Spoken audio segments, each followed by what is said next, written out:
pessoal, hoje vamos começar o ponto de leitura também por vídeo, né? A gente disponibiliza no site o trecho do livro e se vocês quiserem acompanhar uma leitura do livro comigo e outras pessoas e também um pouco de análise e reflexão sobre o texto, é só também colocar o vídeo.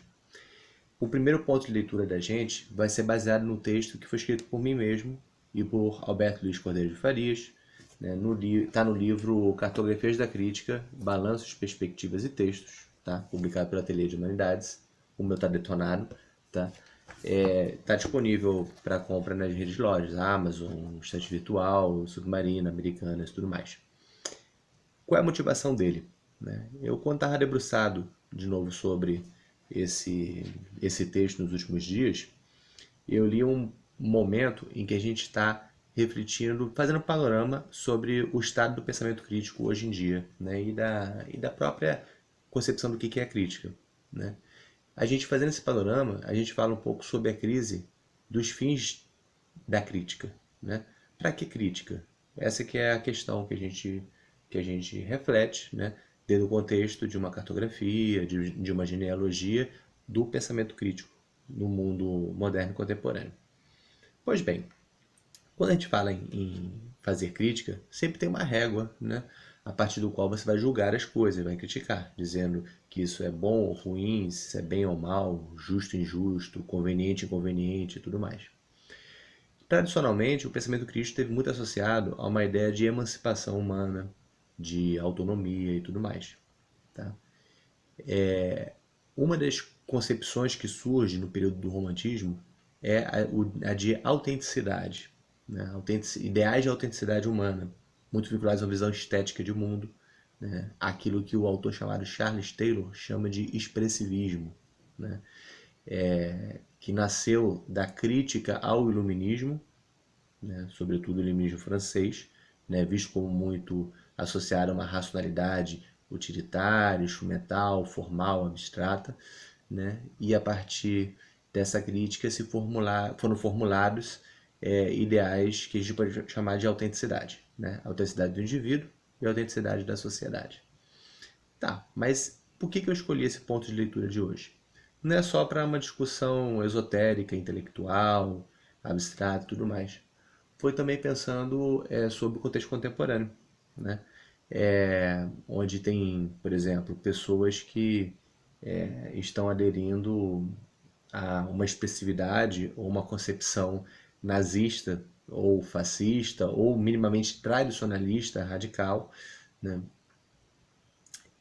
Dito de outra forma, onde as pessoas parecem estar um pouco enlouquecidas, né? Com uma visão que oscila entre um ultra-individualismo de um lado e de outro lado há uma necessidade de fundir ao todo, de construir uma grande arte nacional, de construir uma coletividade que transcende a todos e tudo mais.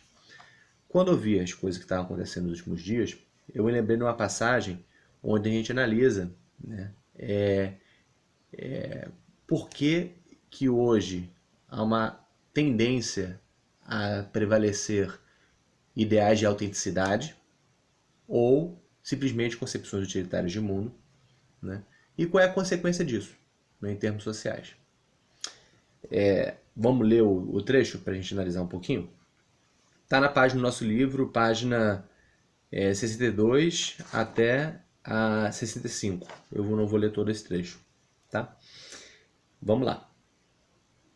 Parece-nos hoje que o pensamento contemporâneo ainda lida com as tensões legadas pela filosofia moderna. Como já dissemos e repisamos mais à frente, a teoria crítica está associada, histórica e sistematicamente, a ideais normativos. Normalmente, a palavra que sintetiza o horizonte é a de emancipação. Todavia, em torno dela, existe um complexo semântico mais amplo. Na tradição alemã, a crítica aparece como caminho para a maturidade do homem individual e da humanidade genérica, entendida como autonomia moral e política.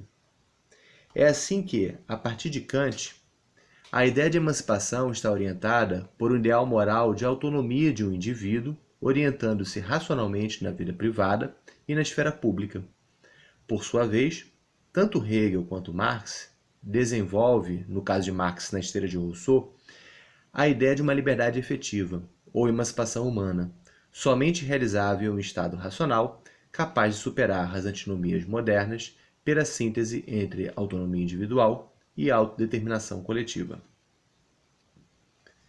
Então, por enquanto, a gente está falando sobre como que a ideia de emancipação, modernamente, sobretudo na tradição alemã, tinha duas grandes vias de concepção, né? Emancipação como autonomia individual, o indivíduo autônomo, capaz de se autolegislar, estabelecer regras para si mesmo, né? Emancipar da tradição, da submissão a tutores e tudo mais. E de outro lado, a ideia de autonomia coletiva, ou autogoverno do coletivo, que tem origem em Rousseau, né? Então, digamos assim, a ideia de emancipação esteve muito associada, de um lado, ao que podemos chamar visão kantiana de mundo, e de outro lado, uma visão russoniana de mundo, e havendo também articulações entre essas duas concepções, autonomia individual e autonomia coletiva, né? Como a gente vê, por exemplo, no pensamento do autor como Karl Marx, mas também tendo alguma coisa já elaborada na dialética hegeliana, e existente também em outros pensadores, inclusive pensadores liberais, como Pierre Rosanvallon, Marcelo Gaucher e tudo mais. Tá? Bem, continuemos então com a leitura. De forma paralela às duas vias, e às vezes se confundindo com uma ou outra, constituiu-se, desde Herder e da geração de 1780, na Alemanha, Goethe, Schiller, Hegel, Schelling, Hölderlin, etc., até meados do século XIX, Kierkegaard e, em certa medida, Nietzsche, toda uma concepção de mundo fundada em outro ideal, o de autenticidade. Inspirado normalmente na antiguidade clássica, eu poderia colocar aqui como um adendo, sobretudo Aristóteles, em Spinoza, no protestantismo e ou em Rousseau, ele, esse ideal de autenticidade, teve como momento determinante o expressivismo alemão, do qual a estética de Schiller ofereceu um modelo clássico de crítica filosófica da modernidade.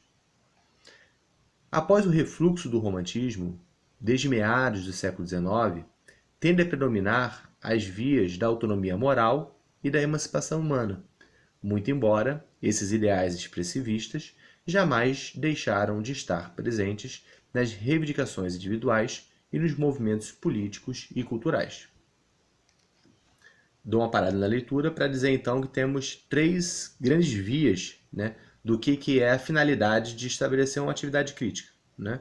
A autonomia individual, autodeterminação, autogoverno, autonomia do coletivo, né, que é a ideia de democracia ou de republicanismo, e, por último, o ideal de autenticidade, né, muito associada, como eu já disse, à visão estética, à ideia até mesmo de uma vida como obra de arte, né, e a partir dela nós temos o surgimento de uma concepção crítica que está na origem das ideias de alienação humana, né? Alienação do indivíduo a si mesmo, ou alienação em relação ao social, ou alienação em relação à natureza, entre o homem e a natureza. Então tem essas três vias: autonomia individual, coletiva e autenticidade ou expressivismo. E a de autenticidade tentou ficar um pouco marginalizada, e as outras duas a predominar meados do século XIX até o século XX. Mas temos uma virada no final do século XX. Esse que é o argumento, prossigo com a leitura. Contudo, a partir do último quarto do século XX até esse início do século XXI,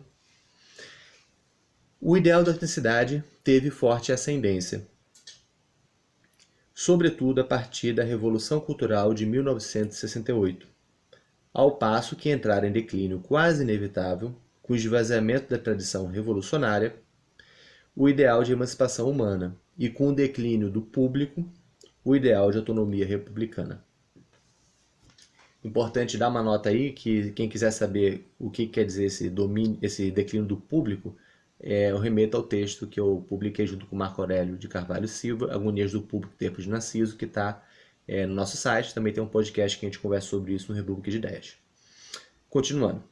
Com isso, temos, de um lado, uma forte posição comum na esquerda em prol da autenticidade dos indivíduos, que é dificilmente compatibilizada com a tradição kantiana da autonomia individual moral. Ou, para falar em geral, com o universalismo para além da negatividade de uma crítica social contra as formas de heteronomia socialmente impostas. De outro lado, há uma posição igualmente individualista, centrada em uma autodeterminação negativa de um indivíduo reduzido aos interesses e gozos, bem ao molde do que o marxismo clássico chamaria de individualidade burguesa, incapaz que o é de pensar para além da racionalidade instrumental. Esse tipo de liberdade utilitarista perde de vista a dimensão da autenticidade das formas de vida, curto-circuitando a reflexão ética, estética e existencial sobre a vida boa e as formas comunitárias de vida compartilhada. Não por acaso, esta concepção de liberdade utilitarista recai facilmente em um ultraliberalismo ou anarquismo libertário de direita, que não deixa de ter cumplicidades com o desconstrutivismo de esquerda. O que temos então aqui são, segundo a nossa perspectiva, duas grandes vias que tendem a predominar a partir do final do século XX e início do XXI. De um lado, uma crítica baseada na ideia de autenticidade. Né? Tem um autor chamado Luc Boltanski que fala da crítica artística. Né? Está muito associada às esquerdas. Ela normalmente tende a ser crítica do universalismo e fletar concepções mais desconstrutivas, né? E mais relativistas. Há uma grande discussão sobre isso que não tem como a gente entrar aqui a fundo. E de outro lado, que é talvez a mais predominante, você tem uma concepção que não está tão preocupada assim com a autenticidade, mas sim com o que podemos chamar de uma visão utilitária de mundo. O que importa é o autointeresse dos indivíduos e dos grupos e a maximização deles dentro de uma sociedade de concorrência generalizada. Sobre isso, a gente do Ateliê trabalha muito a respeito disso, diagnósticos, né, a partir da crítica que se faz a isso, pela perspectiva do movimento anti-utilitarista em ciências sociais. Se quiserem conhecer mais, tem artigos nossos em jornais, que estão lá no nosso site na parte do Fios do Tempo, inclusive artigos meus, uma série sobre o Dom de 4 artigos, e também tem o livro Itinerários do Dom, do Paulo Henrique Martins, o livro que a gente vai agora lançar na rede social também do Paulo Henrique Martins, Teoria Crítica da Colonialidade, e os próprios artigos de Paulo Henrique Martins. Então dá para vocês se aprofundarem mais sobre esse lado do liberalismo utilitarista. Qual é o ponto que a gente tem aqui nessa parte? Do lado da crítica que tendeu a prevalecer no que se chama de novas esquerdas, houve um avanço considerável de uma concepção de autenticidade que acaba perdendo de vista o que se chama de visão republicana das coisas, né? A importância do público, a importância de questões que passam pela impessoalidade ou pelo público ou pela ausência de relevância para questões de cunho individual ou de cunho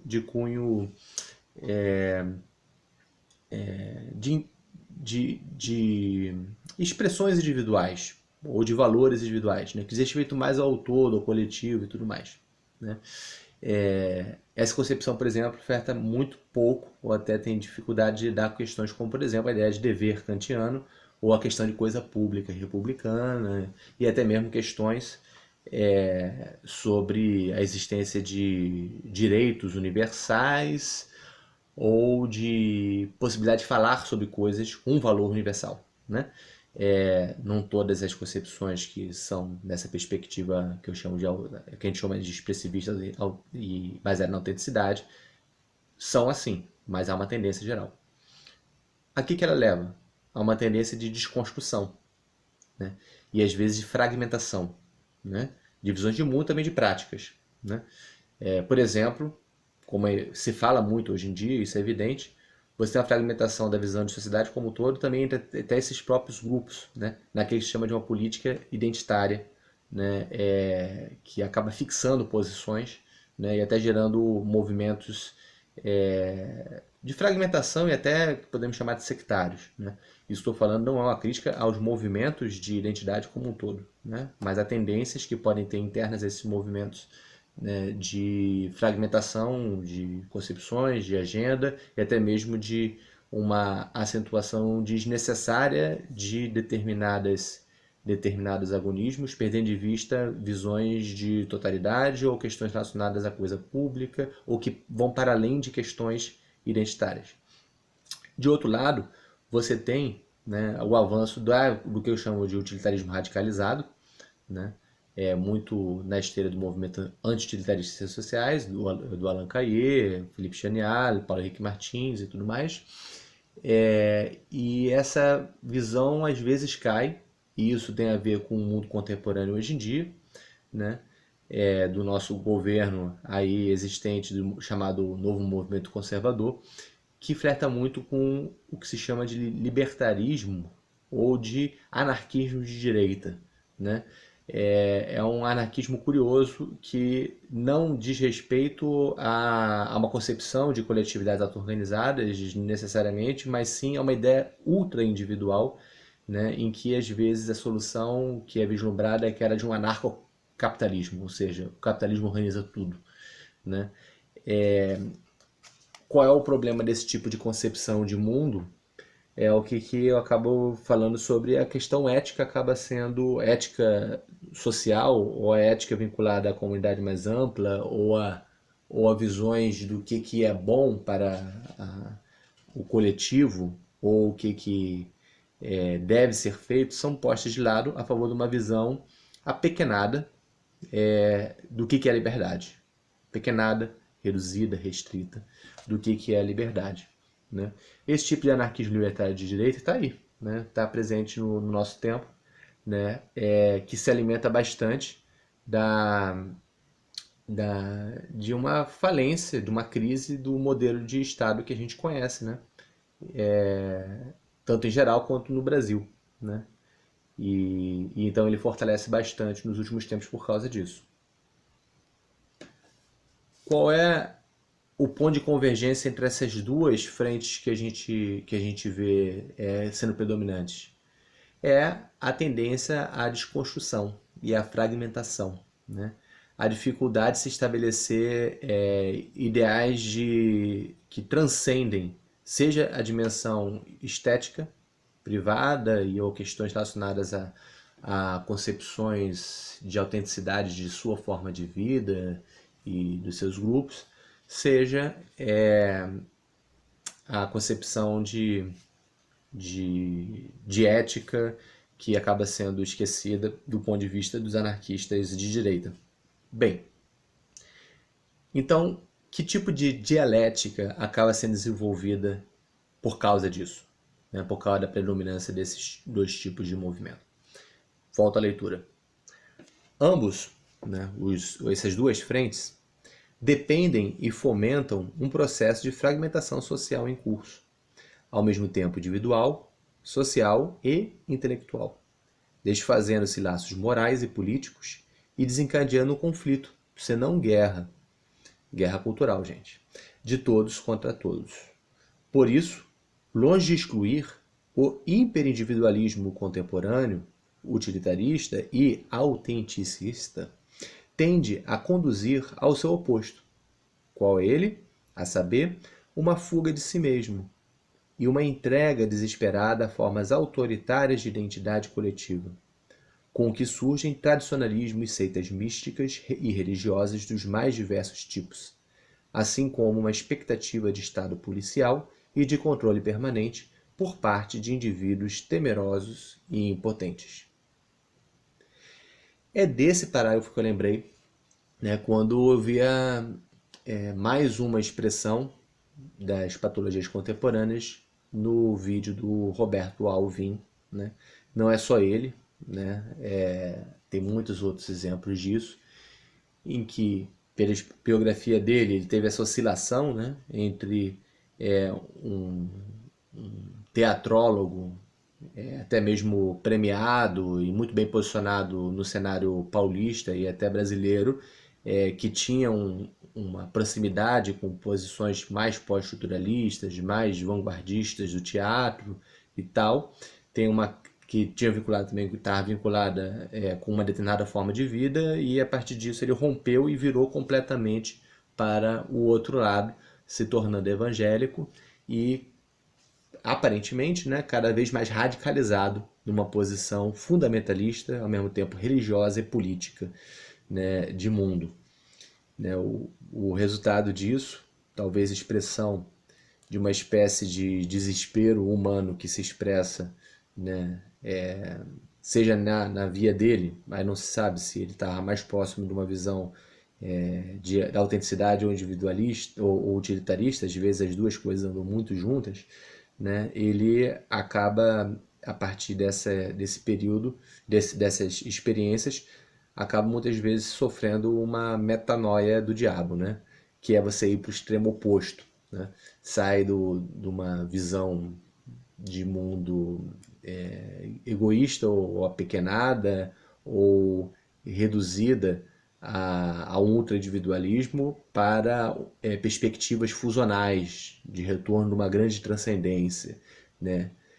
Da possibilidade de fugir de si mesmo, entregando-se de forma autoritária, de forma sacrificial, às vezes, né? a concepções religiosas de mundo, a movimentos religiosos, a seitas místicas e a ideais autoritários de vida, né? E a gente sabe que, no caso do Roberto Alvim específico, né, tem aí uma tensão existente, né, entre a busca de um discurso liberal, às vezes flertando com um anarco, com um discurso mais anarco de direita, né, e de outro lado uma concepção autoritária mesmo, que às vezes flerta, né, com uma concepção fascista ou nazista de mundo, né?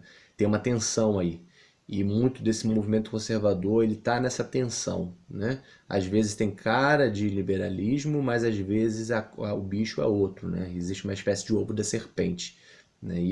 E o vídeo do secretário nacional de Cultura, Roberto Alvim, mostra mais o ovo da serpente do que a existência de um liberalismo ou neoliberalismo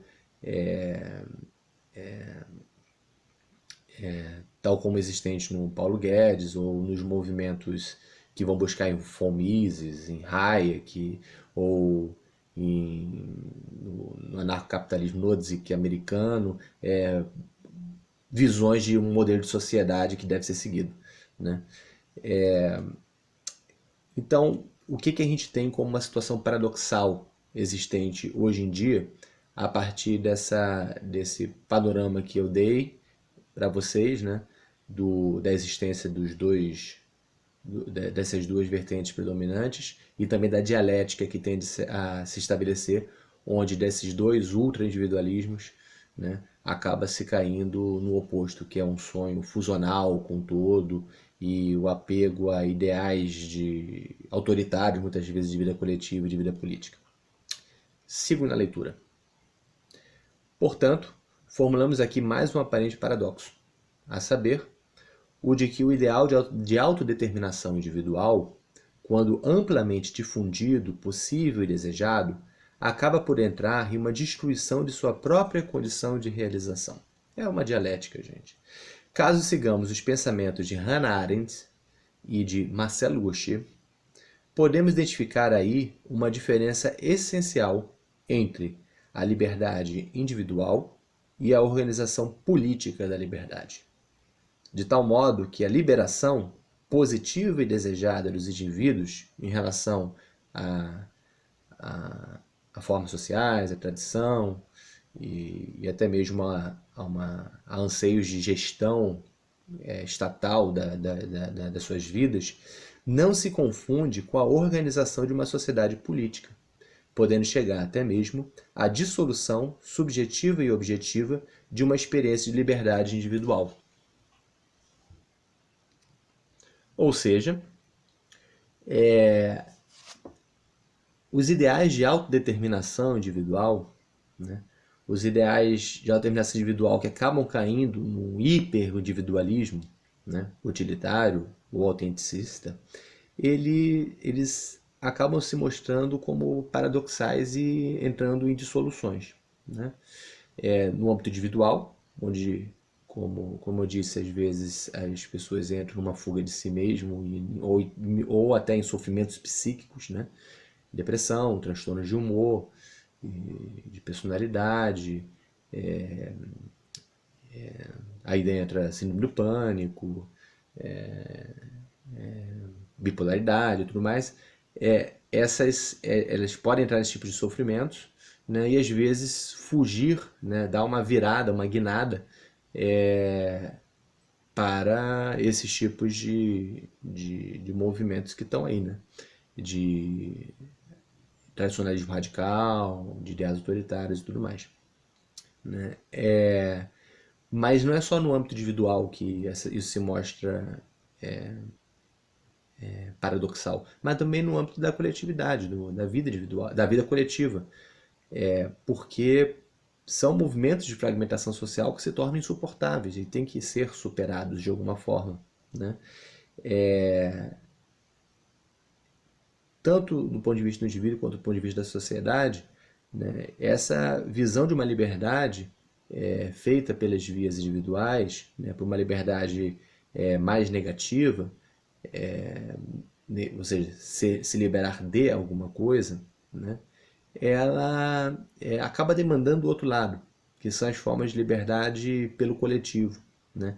Liberdade que passa pela comunidade política, né? Então, o que a gente está falando é que esse lado que tende a ser hoje em dia recalcado, esquecido, menosprezado, que é a dimensão da comunidade política, da existência de uma cidade, de uma polis, ele retorna com força em algum momento, né? E se não bem elaborado, ele retorna na forma autoritária, na forma de movimentos autoritários, sejam religiosos, sejam políticos, sejam culturais, né? E não na forma como deve ser feita, né? Que é pela perspectiva de uma concepção política de mundo baseada em civilidade, em ideais de justiça, ideais de vida boa, né? Que sejam compartilhados com todos, né? Que não sejam excludentes, que não sejam sectários, que não sejam tribais, né?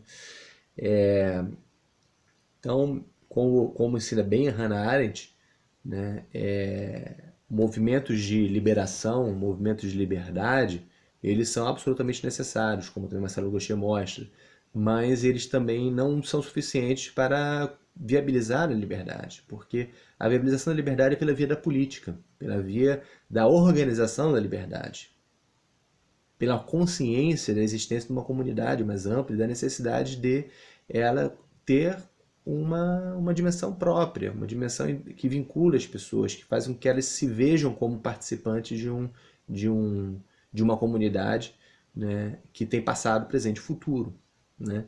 E isso sempre vai retornar, né? Depois que o pêndulo de um outro individualismo foi até seu limite. E é isso que está acontecendo hoje, né? É uma perspectiva de interpretar movimentos contemporâneos, né, que está no Cartografias, também está em outras coisas, outras seja agendas do Ateliê de Humanidades e minhas próprias, que é de conseguir de interpretar uma parte das questões hoje em dia nessa ótica, né? Se a gente vê movimentos que podem, para falar o mínimo, serem questionáveis, né, no contexto contemporâneo, né, porque tem tendências autoritárias e tudo mais, eles também expressam um sintoma que deve ser bem entendido, né, para que a gente perceba que é o momento de apelo, né, para o pêndulo oposto, né, movimentos de transcendência, estruturação simbólica de uma vida coletiva, ideais de compartilhamento afetivos, cognitivos com as pessoas, né? Para além de uma vida meramente apegada ao individual ou ao utilitário. O momento é de ressurgimento de questões de ética, da comunidade, de valores e até mesmo de busca de transcendências, né? E os movimentos conservadores expressam bem isso, né?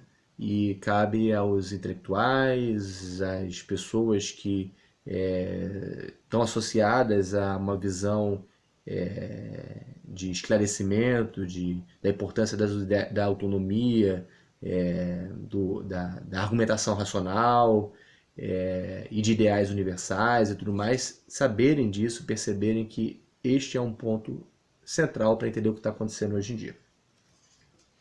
Tá bom? Eu termino por aqui a leitura do texto, depois a gente encaminha ainda um último raciocínio, dizendo que talvez um retorno à inspiração nos debates e nas discussões expressivistas alemães do final do século XVIII, início do XIX, né, existente autores como Goethe, Hölderlin, Hegel, Herder, o retorno a essa discussão desse período, né, com seus ideais de superação das antinomias vigentes, né, de saída de uma visão de esclarecimento reduzido e tudo mais, de concepção de modernidade reduzida, né, todas essas concepções elas podem ser uma fonte de inspiração para a gente pensar os lemas hoje, né, porque elas buscaram superar antinomias que eram marcantes e geradoras de sofrimento e alienação no contexto de surgimento, iníciozinho numa sociedade industrial. Hoje em dia, tenho como proposição que elas podem servir bem para pensar o contexto contemporâneo, né? Desde que a gente consiga também ter o devido distanciamento crítico em relação a essas tendências a uma visão ingênua de retorno ao mundo antigo ou ao mundo medieval, ainda que quando a gente fala isso, a gente quer dizer que todas elas estavam vinculadas de uma menor ou maior grau a ideal de esclarecimento, de autonomia do indivíduo, né? E também que elas também têm que ser devidamente posicionadas em relação às dimensões, às vezes, messiânicas, extremamente românticas e voluntaristas, idealistas que elas acabam tomando naquele tempo, né? Feita essa distância crítica, o ponto ideais de reconciliação entre o coletivo e o individual, né? Entre a autonomia individual e a autonomia coletiva, né?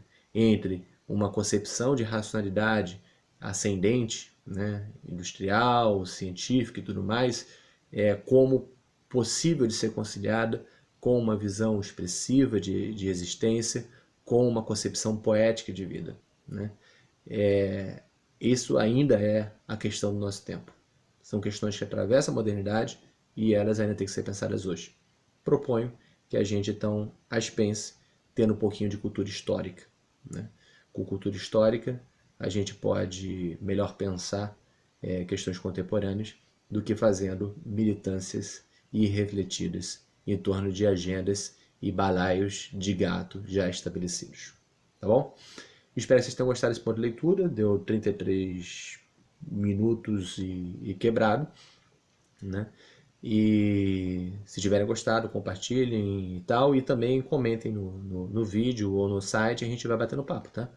Sugerindo também outros pontos de leitura ou debate sobre as questões contemporâneas. A gente articula essas coisas com Fios do Tempo, com podcast, com pontos de leitura e vamos desenvolvendo um caminho de pensamento pela teoria de humanidades. Um abração, pessoal, e até mais.